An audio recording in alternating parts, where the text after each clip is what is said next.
প্রাণপ্রিয় শিক্ষার্থী বন্ধুরা, চর্যাপদের আলোচনা করছিলাম আমরা এবং পূর্বের ভিডিও ক্লাসে তোমরা দেখেছো চর্যাপদের 28 সংখ্যক পদটি আলোচনা করেছি। আজ 33 সংখ্যক পদটি আলোচনা করার প্রয়াস গ্রহণ করেছি।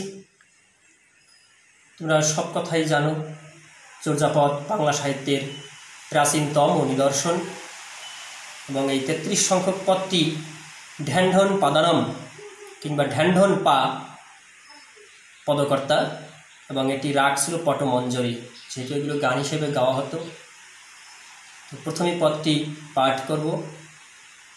টালত মোর ঘর নাহি পরবেশী, হারিত ভাত নাহি নীতি আবেশী, ব্যঙ্গস সাপ চরিল যাই, দুহিল দুধুকি বেন্টে সামাই, বলদ বিয়া এলো গো বিয়া মা বাজে, পীরা দুহি ওই এতিনি সাজে, যোশ বুধি সোহিনী বুধি, যোশ চোর সহি সাধি, নীতি নীতি শিয়ালা সিহে সম যুঝই, ঢ্যানঢন পায়ের গীত বিরলে বুঝই।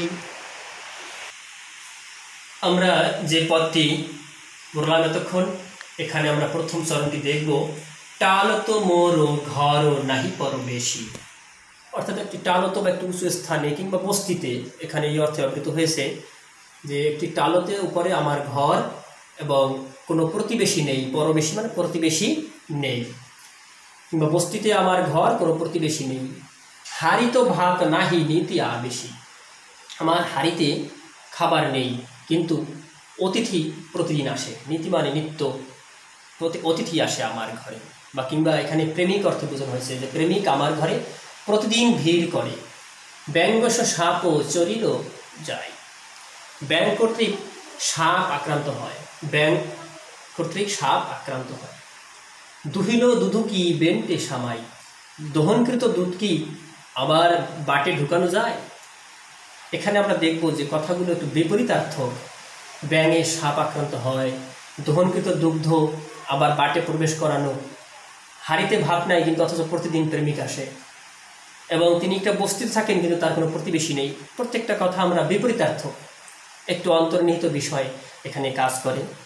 বলদ বিয়া এলো গো বিয়া বাজে, অর্থাৎ কি, বলদ গরু বাচ্চা প্রসব করলো, আর গাভী সে হলো বন্ধা, বাজে মানে বন্ধা রয়ে গেল। বলদের বাচ্চা প্রসব হলো আর গাভী বন্ধা রয়ে গেল, কি একটা ব্যাপার এখানে। পীরা দুহি ওই এতিনি সাজে, অর্থাৎ পাত্র দোয়ানো হলো এতিন সন্ধ্যা। পীরা দুহি ওই এতিনি সাজে, সাজ মানে সন্ধ্যা, তিন মানে তিন সন্ধ্যায় পাত্র ভরে দোয়ানো হলো।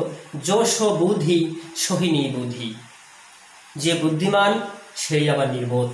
যোশ বুদ্ধি, যে বুদ্ধিমান, সোহিনী বুদ্ধি সে নির্বোধ। যোশ চোর সহি সাধি, যে চোর সেই আবার সাধু। কি একটি ব্যতিক্রমধর্মী কথা।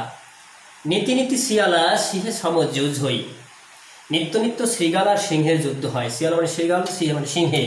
প্রতিদিন নিত্য নিত্য শৃগাল এবং সিংহের সাথে সমান যুঝ হই মানে যুদ্ধ হয়। ঢ্যানঢন পায়ের গীত বিরলে বুঝ হই, ঢ্যানঢন পদের গীত খুব অল্প লোকেই বুঝতে পারে। কি চমৎকার এখানে এই ছোট্ট একটি পদের মধ্যে দিয়ে দেখলাম ঢ্যানঢন পায়ের প্রত্যেকটা ব্যতিক্রমধর্মী একটি ব্যঞ্জনা আছে এখানে। এই আলোচনার মধ্যে একটি বিশেষ ব্যঞ্জনা বিদ্যমান। এখানে বস্তি বা টালত বলতে এখানে মূলত টিলা, একটি টিলা হচ্ছে এখানে উঁচু একটি জায়গা, উঁচু একটি স্থান। এই টিলা বলতে এখানে মহাসুখ চক্র, যেখানে সর্বপ্রকার প্রকৃতি দোষ বিলুপ্ত হয়ে যায়, সেই উঁচু, কিংবা আমাদের যেমন মস্তিষ্ক মাথার উপর থাকে, মহাসুখ চক্র এখানে বলা হয় দেহতত্ত্বে, ঠিক তেমনি এই উঁচু টিলার কথা বলা হয়েছে। সেই টিলায় যেন মহাসুখ চক্র, যেখানে সকল প্রকার প্রকৃতি দোষ বিলুপ্ত হয়ে যায়, সেই মহাসুখ চক্রের সেই টিলারূপী জায়গায় তিনি বাস করেন, তার প্রতিবেশী নেই। কায় বাক চিত্তে, কায় বাক এবং চিত্ত এর 160 প্রকার প্রকৃতি দোষ সমস্তই বিলুপ্ত হলে তখন মহাসুখ চক্রে প্রতিষ্ঠিত হওয়া যায়। 160 প্রকার দোষ আছে, প্রকৃতি দোষ আছে। এগুলো একটা একটা কাটাতে পারলে, সকল যখন কাটানো হয় তখনই মাত্র মহাসুখ চক্রে সেই মহানির্বাণের পক্ষে নিজের সেই পুরো কুণ্ডলী, নিজের চেতনাকে জাগ্রত করা যায়। সেখানে পার্থিব কোনো বিষয়ের বন্ধন থাকে না বলে তাকে প্রতিবেশী শূন্যস্থান কল্পনা করা হয়েছে। আসলে সেখানে প্রতিটা লোক একা, সেখানে আসলে প্রতিবেশী নেই। এখানে বলা হয়েছে প্রতিবেশী নেই, শূন্য দেখানো হয়েছে। এই শূন্য তত্ত্ব, এই শূন্যবাদের কথা বলা হয়েছে। যার এই যে জগতে, এই চেতনায় যার মন নিবিষ্ট হয়েছে, তিনি যেন প্রতিবেশীহীন, সম্পূর্ণ একা নিবিষ্ট একজন ব্যক্তি। হাড়ি এখানে রূপকার্থে, তার হাড়িতে ভাত নেই। এখানে বলছে এই হাড়ি মানে দেহভাণ্ড, এই দেহরূপ ভাণ্ডকে বোঝানো হয়েছে হাড়ি। এই দেহভাণ্ড আর ভাত হচ্ছে সংবৃতি বোধিচিত্ত। তার দেহতে ভাত নেই মানে কি, তার বোধিচিত্ত তার জন্মায়নি, তার দেহের মধ্যে সেই বোধি জ্ঞান লাভ হয়নি। তাই তিনি বলছেন হাড়িতে ভাত নেই, আমার ভাণ্ডার শূন্য, আমার দেহ ভাণ্ডার শূন্য, সেই আত্মচেতন বোধ আমার জাগ্রত হয়নি। সংবৃতি বোধিচিত্তের প্রভাবে দেহের মধ্যে আর নেই। সেই সংবৃতি বোধিচিত্ত, যে বোধিচিত্ত দ্বারা, সেই বুদ্ধি জ্ঞানের দ্বারা সে বুদ্ধে প্রাপ্ত হবে, সেই চিত্ত আমার দেহের মধ্যে নেই। কায়া সাধনার সিদ্ধি লাভের ফলে এখন সেখানে পারমার্থিক বোধিচিত্তের নিত্য আনাগোনা, সেখানে এখন পারমার্থিক বোধিচিত্ত প্রতিনিয়ত আনাগোনা করে। এই সংসার যেন সর্পতুল্য, এই সংসারটা সাপের মতো, বিষয় বিষ প্রভাবে জীবনকে আচ্ছন্ন করে তাকে ধ্বংসের পথে নিয়ে যায়। সেই সর্পের বিষ যেমন সব কিছু ধ্বংস করে দেয়, তেমনি বিষয় বিষের প্রভাবে, সংসার বিষ মায়ামোহ, এই প্রভাবে জীবনকে আচ্ছন্ন করে ধ্বংসের পথে নিয়ে যায়। বিগত অঙ্গ যায় সেই ব্যাং, তেমনি সংবৃতি বোধিচিত্তের বিলয়ে সাধকও এক প্রকার অঙ্গহীন হয়ে পড়েন, এবং এমনকি অঙ্গহীন হয়ে সেই সাধকের কাম্য যখন সংসার সর্পকে পর্যুদস্ত করে প্রভাব স্বর শূন্যতায় বিরাজ করতে পারেন। সেই সংসাররূপ সর্পকে, সংসাররূপ রজ্জুকে যদি তিনি দূর করতে পারেন, সেই মায়াময় বিষকে নষ্ট করতে পারেন, তখনই তিনি সেই কাম্য শূন্যতায়, সেই শূন্য দেবী, সেই নৈরাত্মা দেবীতে, সেই পরিশুদ্ধাবতী, সেই মহাসুখ নির্বাণের পথে নিজেকে প্রবেশ করাতে পারেন।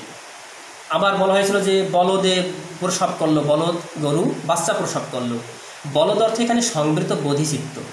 এই সংবৃতি বোধিচিত্ত রূপ জগতের ধারণা দেয় বলে বলা হয়েছে বলদ প্রসব করে। অর্থাৎ বলদ দ্বারা এখানে বোঝানো হয়েছে সংবৃত বোধিচিত্ত। এখানে সেই বোধিচিত্তে রূপ জগতে ধারণা দেয়, রূপ জগৎকে প্রসব করে, রূপ জগতের চিন্তা বহিঃপ্রকাশ ঘটে, সেটাকে তিনি বলছেন বলদ বাচ্চা প্রসব করলো।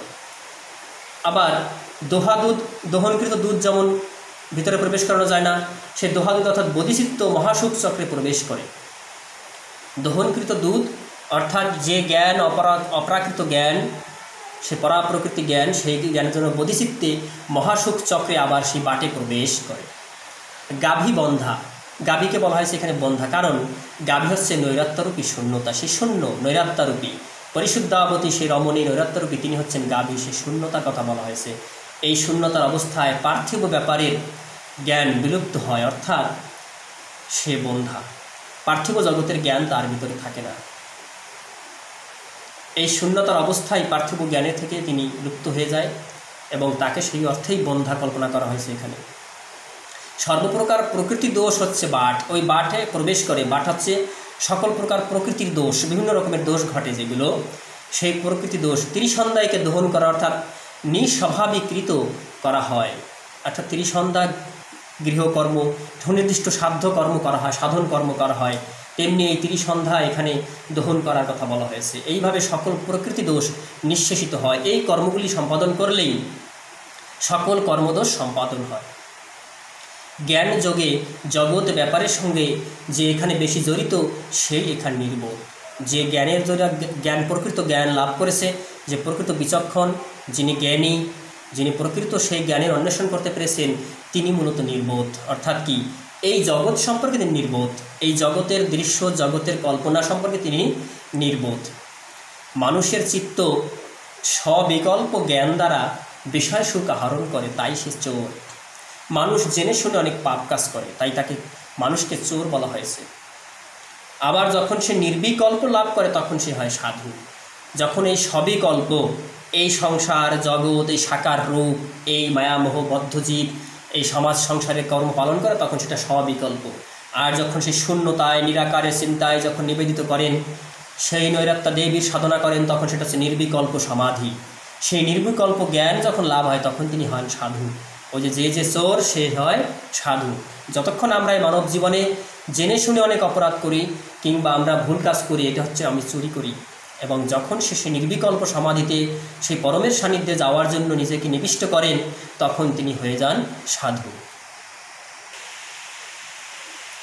মৃত্যু বেদনার প্রভৃতি রকমের ভয়ে ভীত বলেই এই সংসার চিত্ত শৃগাল সম। শৃগালের সাথে যে সিংহের একটা বিশাল, শৃগাল এবং সিংহের যুদ্ধ, অর্থাৎ এই সংসারের যে কর্ম আমরা করি এটা শৃগালের সঙ্গে তুলনা করা হয়েছে।